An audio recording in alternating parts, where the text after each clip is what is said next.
অনেক সুন্দর গান করেন তো আপনি। শুক্রিয়া। আর কিছু? আমি না ঘোড়ায় পেঁচায় কথা বলতে পারি না। আমার না আপনাকে ভালো লাগছে। আপনি আমার রূপকথার রাজপুত্র হবেন?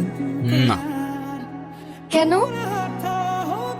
আপাতত ফ্রেন্ডশিপ করতে পারেন। ফ্রেন্ডশিপ করে কি হবে? আপনি আমার রাজপুত্র হবেন আর আমি আপনার রাজকন্যা।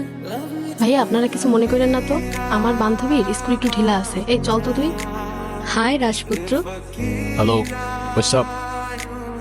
এই তো, আপনার কি অবস্থা? এই তো আলহামদুলিল্লাহ। কোথাও যাচ্ছেন নাকি? হ্যাঁ, যাচ্ছিলাম একটু ওই গিটার স্ট্রিং কিনতে। আরেকদিন কিনেন। চলেন না একটা লং ওয়াকে যাই নেচারের মধ্যে। মানে কি? কেন ভয় পাচ্ছেন? ভয় পাবো আর আপনাকে? মানে যা তা না। তাইলে চলেন। কি এমন হবে, খেয়ে ফেলবো নাকি আপনাকে?